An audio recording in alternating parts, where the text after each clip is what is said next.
Good afternoon from Bali, everyone. It's Anifa Menon from hearthealthbrainhealth.com, encouraging healthy grieving and mindful actions. Today, I thought I would talk to you a little about insight. And this is a word that gets thrown around every now and then, and people don't necessarily understand insight, yet we have a feeling that we might. So today I thought I'd talk to you about insight.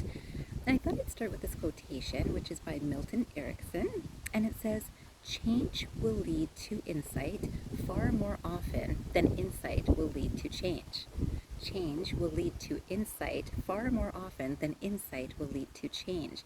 Now imagine if you suddenly saw something very deeply, suddenly, without any attempt at really trying to figure something out, without the mind of reason or analytical information trying to figure something out. Without that, if you had an insight into something and you suddenly know something, would that lead to a change, or would you think about it? Most people would think about it. It's like, I bet that was just a passing thought. And thoughts usually are based on past memories and experiences that are filtered through the present moment to create our actions. That's thoughts. Insight is not based on thought. And so it is much more often that change leads to insight. So let's say something shocking happens in our life, suddenly we have an insight of what to do. And it's interesting that it can be things that we've never done before that suddenly we're doing. And this takes an insight, but we suddenly understand instantaneously what needs to be done in a moment. And this is something I'd love for you to contemplate today. I came across this other quotation, which is by Arthur Gordon Webster, and it says, "Nothing in life is more exciting and rewarding than the sudden flash of insight that leaves you a changed person." Nothing in life is more exciting and rewarding than that sudden flash of insight that leaves you a changed person. And this is so useful for us to understand because insight changes us. Insight comes through us. And when we are mindfully attentive to insight, it changes us and it's an exciting and rewarding experience. And this is a process that probably many people have gone through, yet do we actually recognize when it happens? Now in this time, I also will just plant the seed about something that people think of as intuition. And intuition and insight are often said interchangeably, but they're often very different. So today I'd like to share with you that from my perspective and the information that I've learned and reflected over and certainly share in my own experience, intuition is more of an energy that has been fed by the thought process of the past and future thinking that is then presenting itself in this time, and suddenly it feels like, oh, that was just an intuitive instinct, I had to do this. Now remember, let's say I've always driven along a certain street and I've always kind of looked at this other street and thought I'd really be curious about what that street has down it. And one day I'm going through my regular street and I turn right to go onto a new street, and I think, oh, it was such a beautiful street that I moved into, and it feels like it was intuitively sent to me that this, I just knew today I had to go there. And so it's true, it's intuition that did play there, but it's based on that thought process. Now some people will say it was an instinct to just turn right today, but it wasn't, right? Because for many days I've driven on this street, and imagine driving on that other street. So that's the difference that today, in the simplest way that I can share it, between that intuition and insight. Now insight is very spontaneous. It's not from an actual attempt. It's from an awareness that is just seeing things and open to experience and learning. Not necessarily learning, because learning also involves the mind.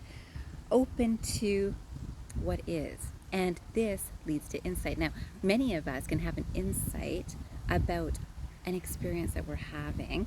So we're in an experience and somehow there's an insight of, this would be better for me to pull out of.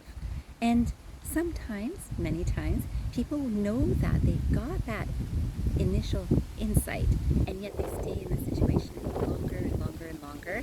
And this is what happens in a lot of situations where people are quite unhappy, where they know that a situation is actually bringing a little bit of distress to them. And an insight can pull them out of that distress, but it does require action too. And most people will stay within the distress even after receiving the insight. Finally, I wanted to finish with this one quotation, which, if I can get it here, will of course let you remember that things like mindfulness, reflection, and contemplation are very, very useful. Obviously, I'm going to say meditation is very, very useful in this too. This quotation is by John C. Maxwell, and it says, reflective thinking turns experience into insight. Reflective thinking turns experience into insight. Now remember, experience is usually being turned into intuition. I kind of know what to do. This word insight is used even in this quotation, so if you've ever been confused about these two words and when to use them, recognize that even in society they're being used quite interchangeably, yet we can turn an experience into an insight if we are reflecting over it, contemplating, and learning from the experience for our next intuitive step. That's it. The step that we take that is based on intuition of the moment is of the moment. Taking time is thought-based and might be intuition, but it's not instinct and insight. It's not, I shouldn't say instinct, it's not insight.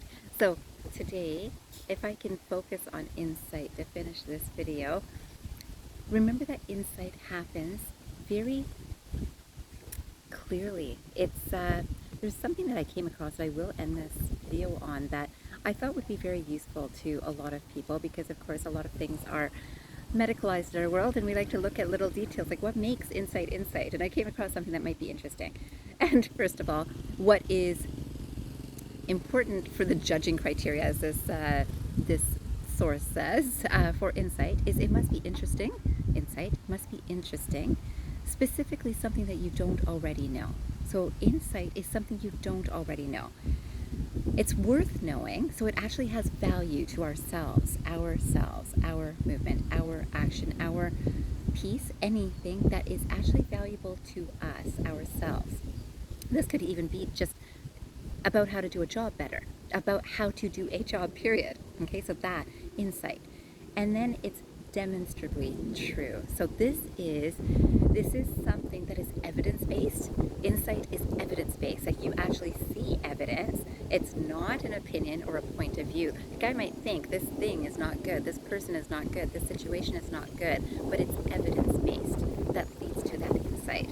So I hope that this is useful to you. I hope that you will reflect on it, of course, and I wish you a fantastic day, and I hope you remember, transform your mind and transform your life. Have a great day, everyone.